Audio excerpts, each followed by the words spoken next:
Bismillahirrahmanirrahim. Assalamualaikum warahmatullahi wabarakatuh. Innal hamdalillah nahmaduhu wa nasta'inuhu wa nastaghfiruh wa na'udzu billahi min shururi anfusina wa min sayyiati a'malina. من يهده الله فلا مضل له ومن يضلله فلا هادي له وأشهد أن لا إله إلا الله وحده لا شريك له وأشهد أن سيدنا محمدا عبده ورسوله. اللهم صل وسلم وبارك على هذا النبي الكريم سيدنا ومولانا محمد وعلى آله وصحبه أجمعين. يقول الله تعالى وهو أصدق القائلين والذين جاهدوا فينا لنهدينهم سبلنا وإن الله لمع المحسنين. ويقول المصطفى محمد صلى الله عليه وسلم كل أمتي يدخلون الجنة إلا من أبى. قيل ومن يأبى يا رسول الله؟ قال من أطاعني دخل الجنة ومن عصاني فقد أبى. أو كما قال رسول الله صلى الله عليه وسلم. Hadirin hadirat, bapak-bapak, ibu-ibu, jemaah salat subuh yang dimuliakan Allah Subhanahu wa taala. Allah Subhanahu wa ta'ala dialah zat yang maha kuasa. Allah Subhanahu wa ta'ala dia zat yang maha berkehendak. Segala sesuatu yang dikehendaki oleh Allah Subhanahu wa ta'ala, Allah mampu mewujudkannya. Tanda-tanda keagungan Allah, tanda-tanda kebesaran Allah hendaknya dibicarakan, didengarkan, direnungkan, dimuzakarahkan, agar perkara tersebut merasuk di dalam hati kita, agar keagungan Allah, kebesaran Allah, keyakinan terhadap Allah ini wujud di dalam hati-hati kita. Sebab bila ada keagungan Allah, kebesaran Allah di dalam hati, maka itu mampu dipertahankan sampai datang kematian. Dan yang terakhir, ucapan yang keluar dari lisan kita ketika kematian itu datang adalah keagungan Allah, kebesaran Allah. La ilaha illallah. Itu ucapan terakhir yang keluar dari lisan, maka jaminannya sabda Nabi adalah syurga.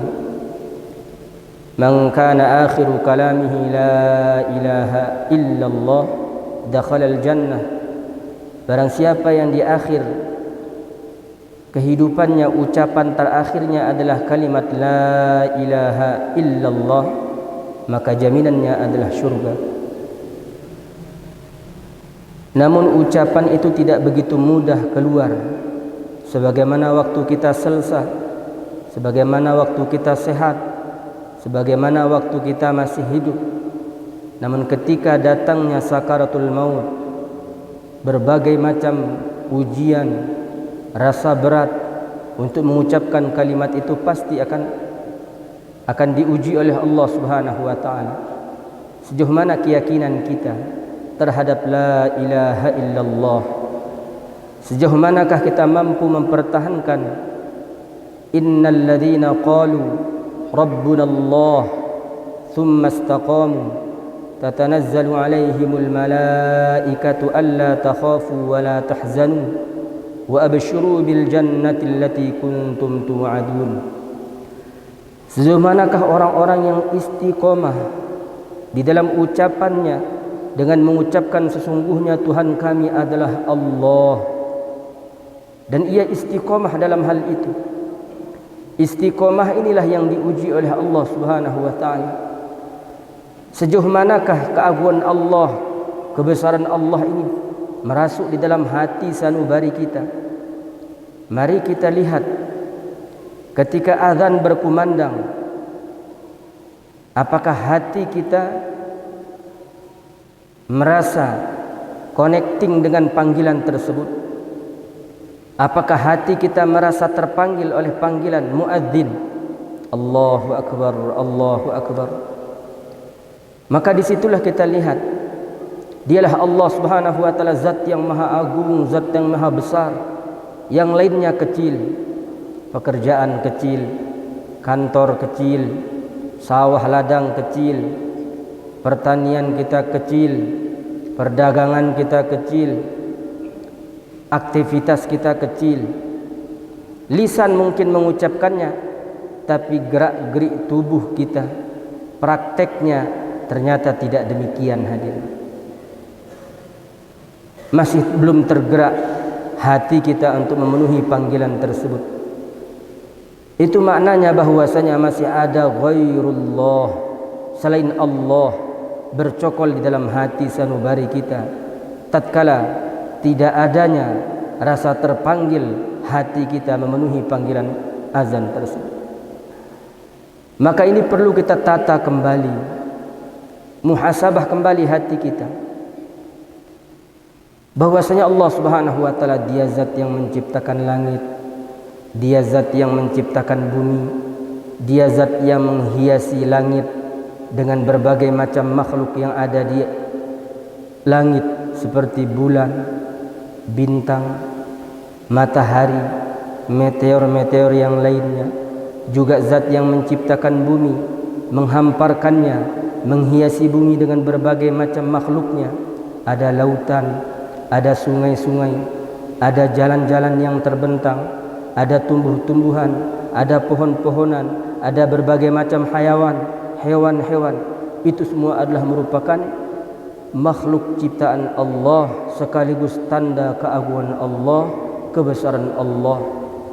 Maka yang ada di dalam hati kita adalah la ilaha illallah. Tidak ada Tuhan yang patut disembah selain Allah Subhanahu wa ta'ala. Allah Subhanahu wa ta'ala menciptakan matahari, juga zat yang menciptakan rembulan. Wa ayatul lahumul lail naslakhu minhun nahar.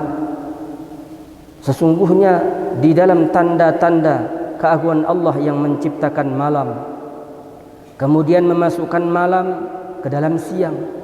Coba kita sama-sama renungkan, ketika malam itu tiba, kemana siang itu pergi? Ketika siang itu tiba, kemana malam itu lari? Sesungguhnya keduanya terdapat tanda-tanda keagungan Allah, kebesaran Allah. Begitu pula lasyamsu yanbaghi laha an tudrikal qamar walal lailu sabiqun nahar wa kullun fi falakin yasbahun. Tiadalah matahari bisa mengejar rembulan, ataupun sebaliknya, masing-masing berjalan pada edarnya. Semua itu adalah merupakan tanda keagungan Allah, kebesaran Allah. Hal ini Allah Subhanahu wa ta'ala ceritakan sendiri di dalam Al-Quran.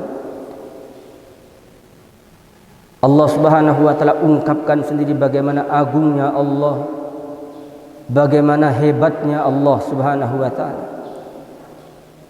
Itu untuk kita renungkan, untuk kita baca, untuk kita muzakarahkan, bicarakan ia, dengarkan ia, renungkan ia, agar perkara itu masuk di dalam hati akan keagungan Allah, kebesaran Allah.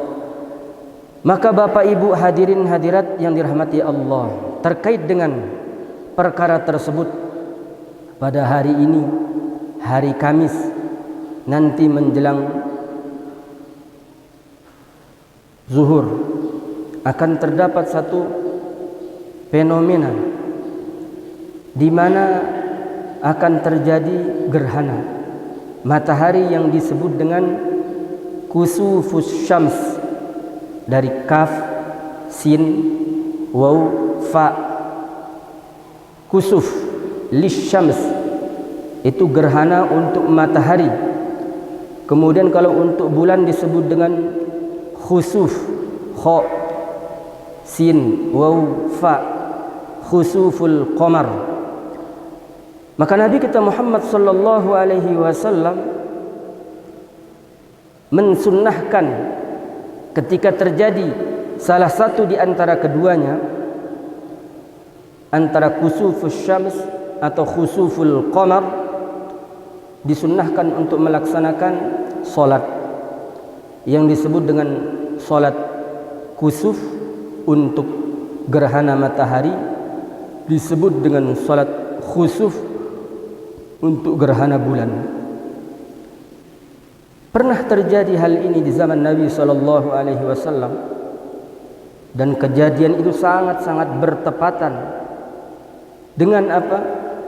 Dengan peristiwa meninggalnya putra beliau, yaitu putra Nabi Muhammad sallallahu alaihi wasallam yang bernama Ibrahim bin Muhammad.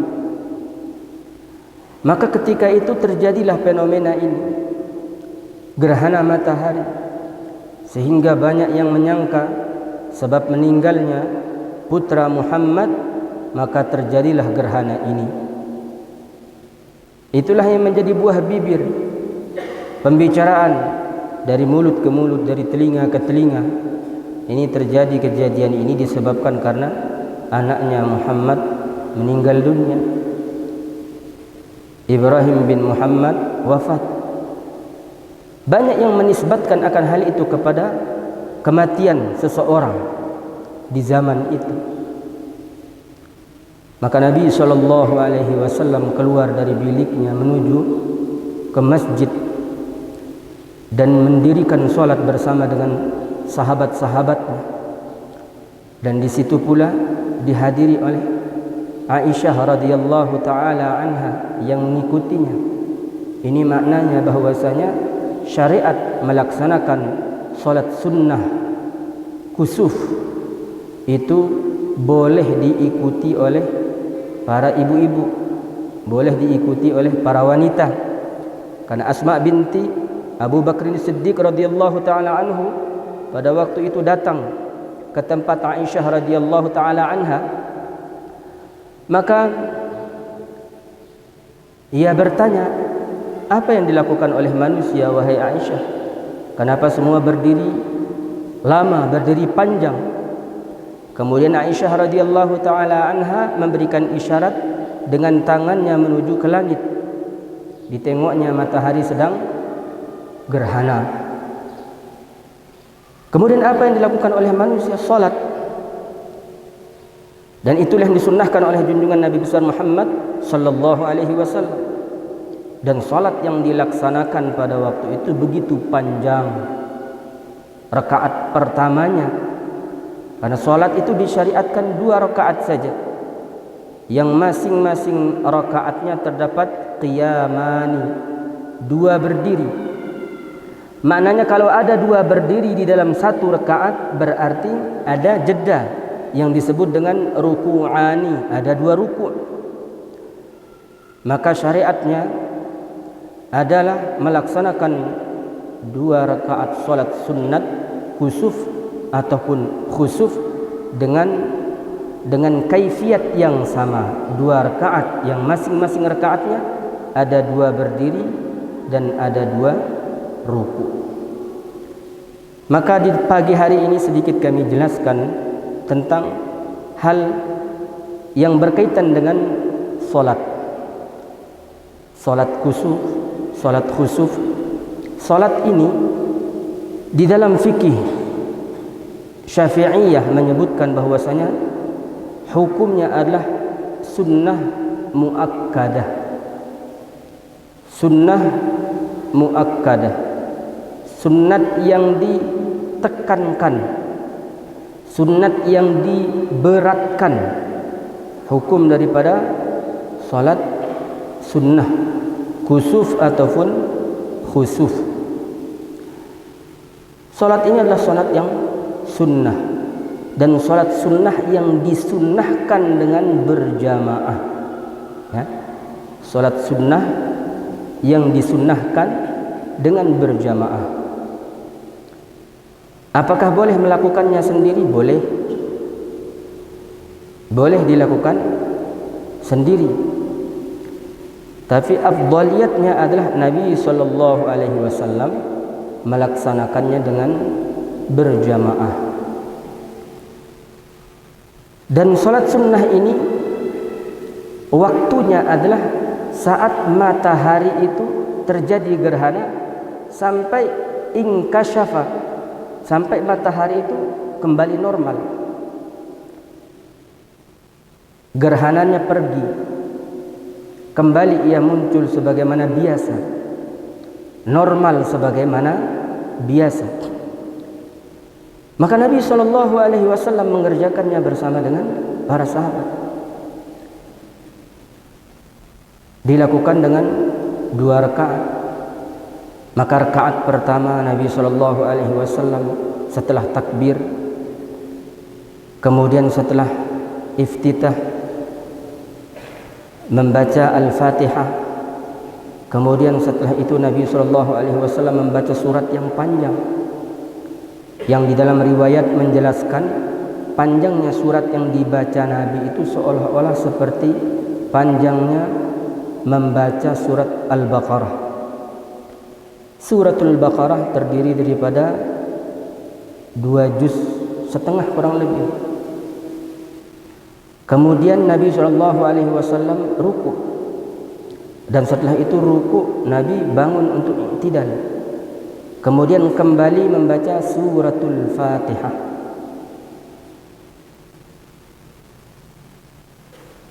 Kembali membaca suratul Fatihah. Setelah itu Nabi membaca surat yang kurang lebih hampir sama lama berdirinya Nabi dengan rakaat yang pertama tadi, artinya dengan berdirinya yang pertama pada rakaat yang pertama.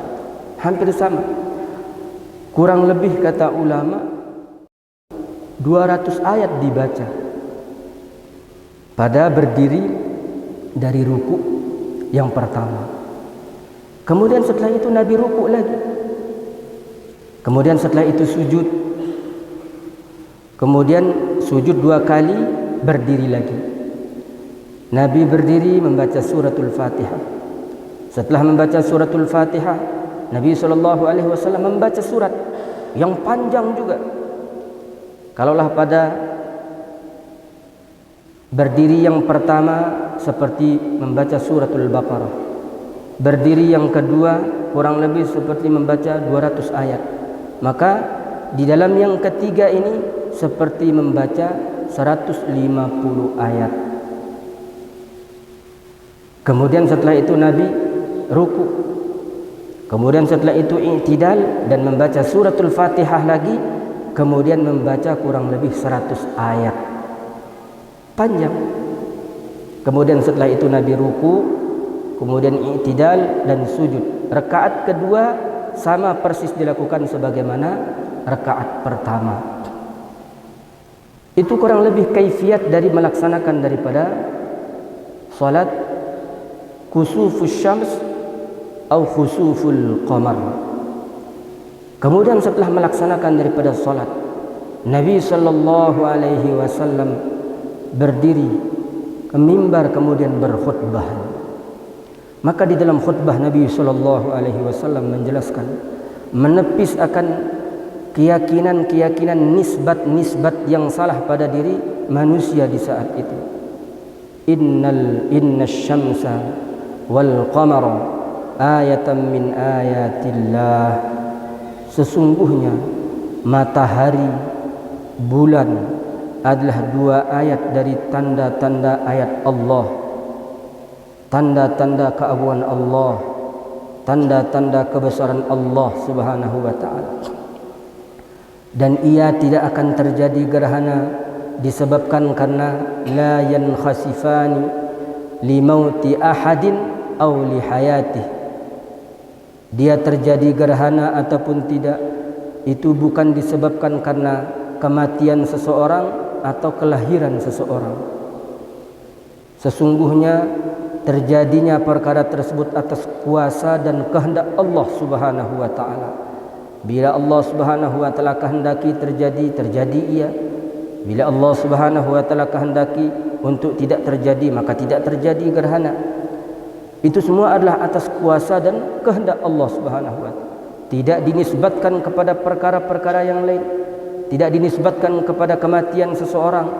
Tidak dinisbatkan juga kepada kelahiran seseorang atau kejadian-kejadian apa saja. Tidak dinisbatkan akan kejadian gerhana itu kepada apa saja.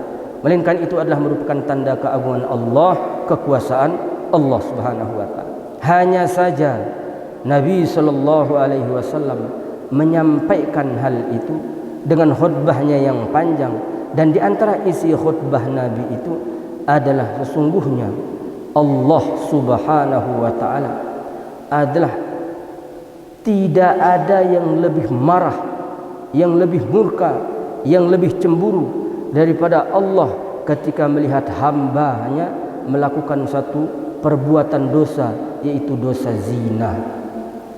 Seolah-olah mengatakan kejadian itu disebabkan karena ulah manusia, perbuatan manusia. Oleh sebab itulah maka di dalam ayat yang lain Allah Subhanahu wa taala berfirman, "Dhaharal fasadu fil barri wal bahr bima kasabat aydin nas." Terjadinya kerusakan, terjadinya perkara-perkara buruk, baik itu di daratan ataupun di lautan, itu tidak lain dan tidak bukan disebabkan ulah kaki tangan manusia. Maka kejadian-kejadian ini hadirin yang mulia memang dikehendaki oleh Allah Subhanahu wa taala, akan tapi sebab musababnya itu ada. Ulah manusia, dosa manusia. Maka Allah Subhanahu wa taala buat suatu perkara yang tidak lazim yang terjadi pada alam semesta hadirin. Disebabkan karena yang naik ke angkasa, yang naik kepada Allah Subhanahu wa taala adalah buruk, maka buruklah yang Allah Subhanahu wa taala perlihatkan. Kalau yang naik adalah kebaikan-kebaikan dari manusia, maka sungguhnya yang turun pun juga kebaikan-kebaikan hadirin. Berbicara mengenai salat ini secara singkat hadirin yang mulia, maka salat ini adalah merupakan hubungan antara hamba dengan Allah. Oleh sebab itu kata Nabi sallallahu alaihi wasallam, bila kalian idza ra'aitumu, jika kalian melihat kejadian itu, maka hendaknya kalian pertama fafza'u ila Allah, tubu ila Allah taibina munibina. Kalian segera kembali kepada Allah dalam keadaan bertobat, dalam keadaan kembali seutuhnya kepada Allah Subhanahu wa taala. Istirja kepada Allah, istighfar, berdoa, kemudian bersedekah. Salatnya itu salat gerhana dilaksanakan bersama. Maka segeralah kalian kepada amal-amal tersebut. Hadirin yang mulia, salat adalah merupakan hubungan antara seorang hamba dengan Allah.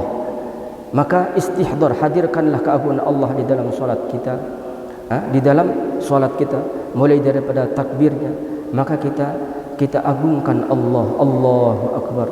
Maka di dalam hati kita hadirin mulia, bila ada keagungan Allah, kebesaran Allah, kehebatan Allah, maka lebih-lebih ketika kita melaksanakan daripada takbir, melaksanakan daripada salat, maka di situ yang terhujam di dalam hati kita, Allahu Akbar. Allah dialah zat yang maha besar. Makanya dalam Al-Quran disebutkan aqimus salata li dzikri. Maka ketika salat itu didirikan, maka sesungguhnya itu adalah masa dan waktu yang paling emas untuk mengingat Allah Subhanahu wa taala. Itu yang disebut dengan khusyuk. Hadirkan daripada keagungan Allah, kebesaran Allah. Semua kita bisa untuk melaksanakan hal itu, asal kita istihdar. Hadirkan keagungan Allah, kebesaran Allah ketika kita melaksanakannya. Ingat-ingat kita ini berdiri di mana, kita berdiri ini untuk siapa. Maka seolah-olah kita tinggalkan sejenak akan keagungan-keagungan, kebendaan-kebendaan, keyakinan-keyakinan yang keliru. Maka hujamkanlah di dalam hati kita akan Allah. Sungguhnya Allah dialah zat yang maha besar, zat yang memberikan rezeki. Tangan kita tidak bisa bergerak kecuali atas kehendaknya, kaki tidak akan bisa berjalan kecuali atas kehendaknya. Tanamkan keagungan itu, maka insya Allah akan wujud khusyuk di dalam salat kita. Hadirin hadirat, bapak-bapak, ibu-ibu yang dirahmati Allah Subhanahu wa taala, kurang lebih demikian hadirin mulia kaifiat kita melaksanakan daripada salat kusuf lisyams, maka insyaallah sebagaimana pengumuman yang diumumkan tadi malam di masjid ini, insyaallah akan diadakannya salat likusufil syams, salat kusuf, insyaallah akan dilaksanakan nanti menjelang salat zuhur. Artinya ya kurang lebih 1 jam sebelum salat zuhur akan dirangkaikan dengan sedikit khutbah untuk melaksanakannya sesuai dengan sunnah Nabi sallallahu alaihi wasallam. Maka kembali bahwasanya ada 3 perkara yang kurang lebih ini terakhir. Ada 3 kesimpulan yang bisa kita ambil dari melaksanakan daripada salat kusuf ini. Pertama, Nabi melaksanakannya dengan ayat-ayat yang panjang. Itu bila kita mampu. Bila mampu dilaksanakannya dengan ayat-ayat yang panjang sebagaimana yang kita gambarkan dari riwayat yang sahih tadi mengenai salatnya Nabi menggunakan suratul Baqarah kurang lebih 200 ayat, kemudian 150 ayat, kemudian 100 ayat pada bacaan terakhirnya. Maka bila kita tidak mampu, maka faqra'u ma tayassara minal Qur'an, sebagaimana ayat yang dibacakan oleh imam kita subuh tadi, maka bacalah yang termudah di antara ayat-ayat Al-Quran di dalam solat kalian. Ya, mungkin menggunakan surat yakni Sabbihisma Rabbikal A'la, suratul A'la, kemudian suratul Ghasyiyah, atau surat yang mudah untuk dibaca di dalam solat itu juga sah. Kemudian kaifiat yang ketiga, kesimpulan yang ketiga, boleh misalkan bagi yang tidak berkesempatan untuk melaksanakannya berjamaah, maka boleh dilaksanakan sendiri dengan kaifiat yang dijelaskan tadi. 2 rakaat yang masing-masing rakaatnya ada 2 qiyam dan 2 ruku di dalamnya. Demikian, mudah-mudahan bermanfaat apa yang sama-sama kita mudzakarahkan pada kesempatan subuh ini, dan mudah-mudahan kita diberikan kepahaman oleh Allah Subhanahu wa taala, serta majlis kita ini diturunkan rahmat, diliputi sakinah dan maghfirah dari Allah Subhanahu wa taala, serta keburukan-keburukan kita digantikan oleh Allah Subhanahu wa taala dengan kebaikan. An qumu maghfuran lakum qad buddilat sayyi'atikum hasanat, sebagaimana Nabi sabdakan, bangunlah kalian ketika majlis itu usai dengan keburukan kalian diganti oleh Allah dengan kebaikan-kebaikan. Mudah-mudahan ini Allah Subhanahu wa taala berikan kepada peserta majlis di pagi hari ini. Amin. Amin ya rabbal alamin. Aqulu qawli hadza wa astaghfirullahal azim.